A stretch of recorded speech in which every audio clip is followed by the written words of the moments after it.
Assalamualaikum warahmatullahi wabarakatuh. Alhamdulillahirabbil alamin wa bihi nasta'inuhu ala umurid dunya waddin. Salatu wassalamu ala asrafil anbiya'i wal mursalin. Asyhadu an la ilaha illallah wahdahu la syarikalah. Wa asyhadu anna Muhammadan abduhu wa rasuluh alladzi la nabiyya wa la rasula ba'dah. Kita memasuki atau masih melanjutkan pembahasan kita mengenai pemimpin zalim, pemimpin yang menipu rakyatnya. Kalau kita perhatikan keutamaan pemimpin zalim ini, pemimpin yang adil ini, mereka diantaranya salah satu yang akan mendapatkan perlindungan atau naungan dari Allah Subhanahu wa taala pada hari akhirat nanti. Dalam hadis disebutkan sab'atun yudhilluhumullahu yauma la dhilla illa dhilluh. 7 golongan yang akan mendapatkan naungan di sisi Allah. Salah satunya adalah imamun adil, imam yang adil. Tentu imam yang pemimpin yang bisa mengayomi, bisa memperlakukan rakyatnya dengan sebaik mungkin, bukan malah pemimpin yang menipu rakyatnya, menzalimi rakyatnya. Dalam kitab Al-Kabair ini ada beberapa ayat dan juga hadis yang dikutip oleh Imam Az-Zahabi, di antaranya surat Asy-Syura ayat 42. A'udzubillahi minasyaitonirrajim. Innamas sabilu 'alal ladzina yadlimuna an-nas. Sesungguhnya dosa 'alal ladzina yadlimuna an-nasa bagi orang yang berbuat dolim terhadap manusia yang lainnya. Wa yabghuna fil ardh, dan mereka melampaui batas di muka bumi ini.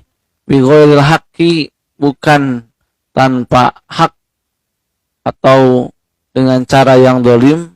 Ulaika lahum adzabun alim, mereka itulah yang akan mendapatkan siksa ataupun azab yang pedih. Ikhwatul iman rahimakumullah, dalam konteks pembahasan kita kali ini, kedoliman yang dilakukan pada manusia lainnya yang dilakukan oleh para pemimpin. Mereka berjanji untuk mengayomi masyarakat, tapi setelah dilantik tidak memikirkan rakyat, tapi mementingkan golongan atau pribadinya masing-masing.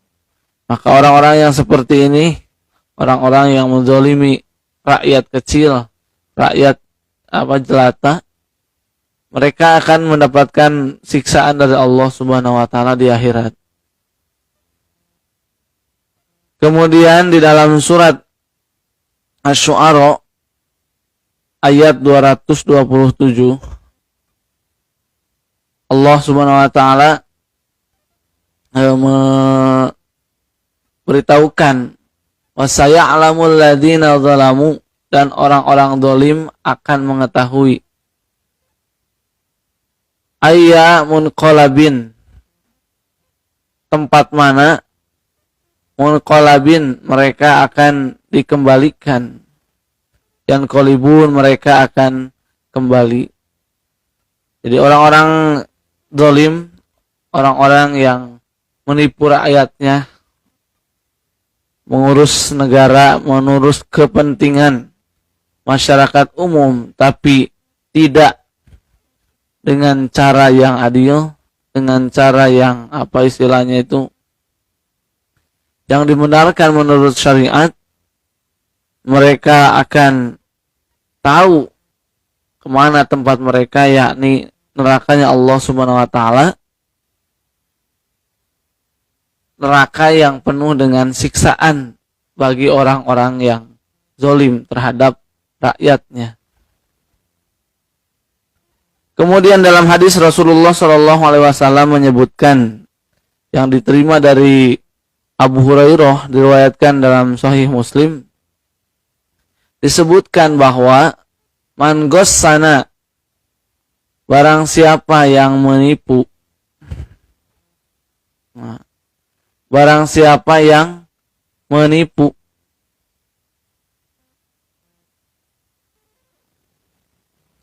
falaisa minna, maka dia bukan termasuk golongan kami. Jadi pemimpin yang menipu rakyatnya, mengibuli, istilahnya membuat harapan-harapan palsu kepada rakyat. Rakyat dijanjikan beras murah, pendidikan gratis dan lain sebagainya, tapi tidak dilakukan oleh pemerintah, maka mereka termasuk golongan yang menipu rakyatnya.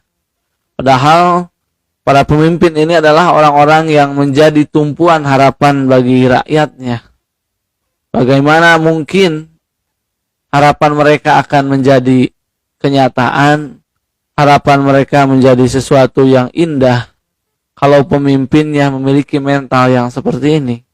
Memiliki mental yang dalam hatinya bukan untuk mengayomi, tapi untuk mencari keuntungan pribadi.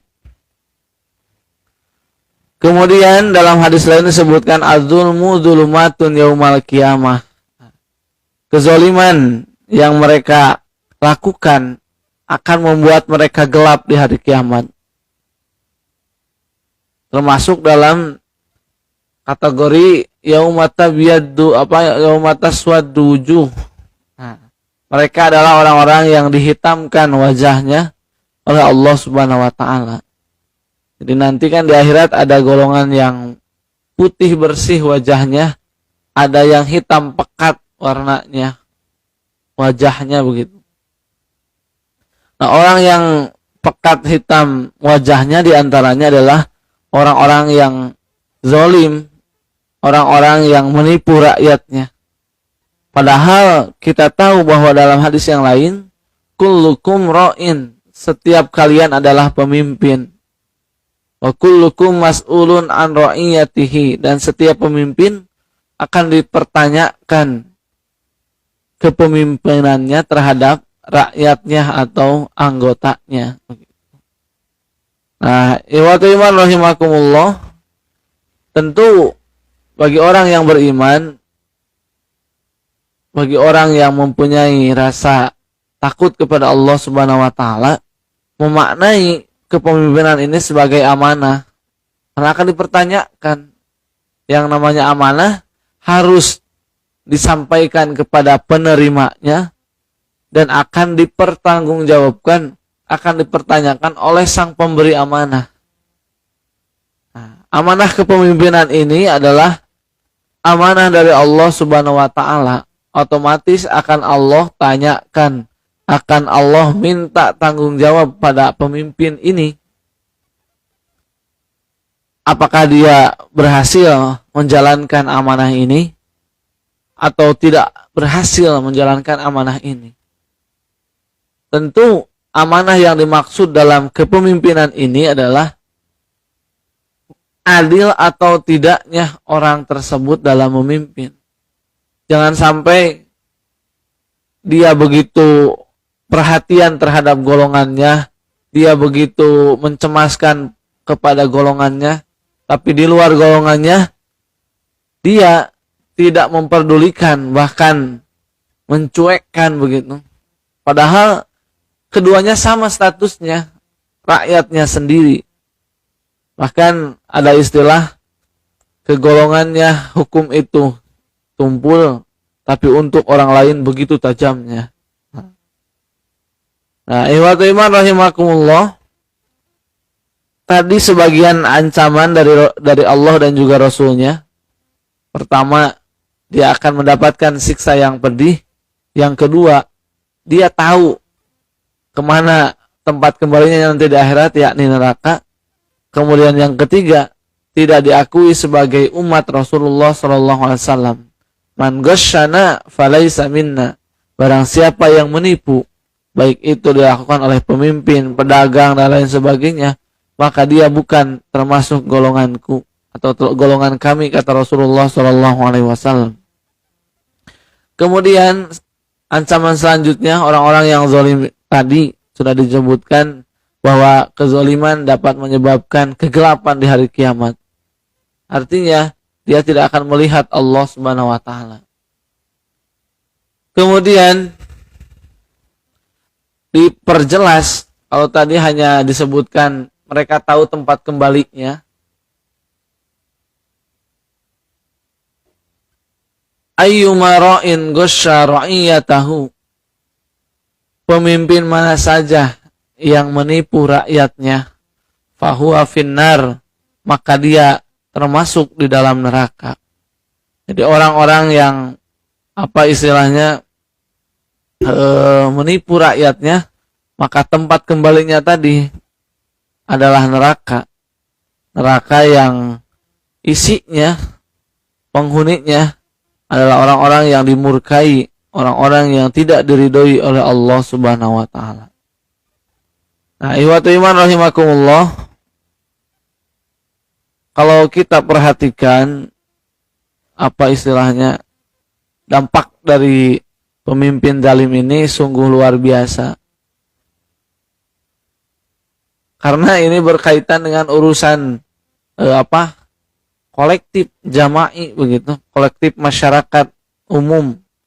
Jadi orang yang menipu rakyatnya, maka dia sedang berurusan dengan kepentingan umum gitu. Kepentingan yang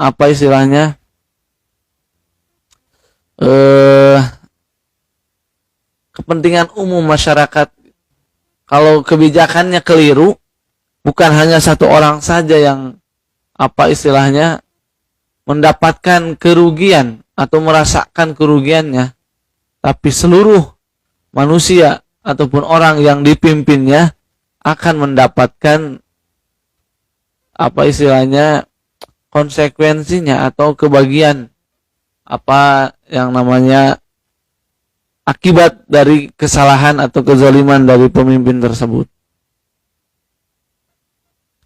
Kemudian diriwayatkan oleh Imam Bukhari, man istara'ahu Allahu ra'iyatan, barang siapa yang diangkat oleh Allah sebagai pemimpin, summa lam yahudha, kemudian dia tidak mencurahkan binushihi, dengan kesetiaannya.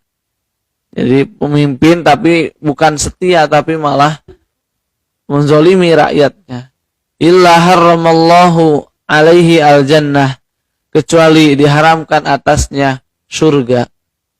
Jadi orang beriman harus meyakini bahwa kepemimpinannya itu bukan mutlak, dia memilihnya sendiri, bukan perkara yang tidak ada nilainya, tapi seorang muslim memaknai amanah ini sebagai titipan amanah dari Allah Subhanahu wa taala.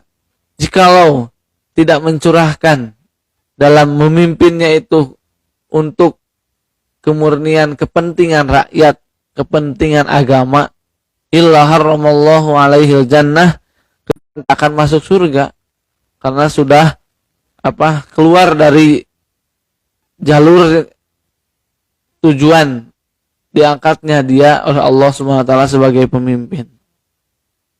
Kemudian dalam riwayat Imam Ahmad, ma min hakimin yahkumu bainan nas, tidak ada seorang pun hakim yang menghukumi bainan nas, di antara manusia, illahu bisa yaumal qiyamah, kecuali akan ditahan, akan dipenjara yaumal qiyamati, pada hari kiamat, wa malakun akhidun, dan salah satu malaikat akan memegang bikofahu, tengkuknya atau kepalanya, fa'in qala, dan jika dikatakan alkihi, lemparkanlah ia, alqahu, maka malaikat akan melemparkannya, fi jahannama, ke dalam neraka jahannam, arba'ina kharifan, sejauh 40 tahun perjalanan.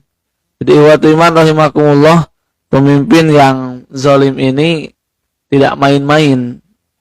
Dia akan mendapatkan balasan ataupun siksaan yang setimpal dengan atas apa yang dikerjakan, atas apa yang diperbuat, karena telah banyak mendolimi banyak orang.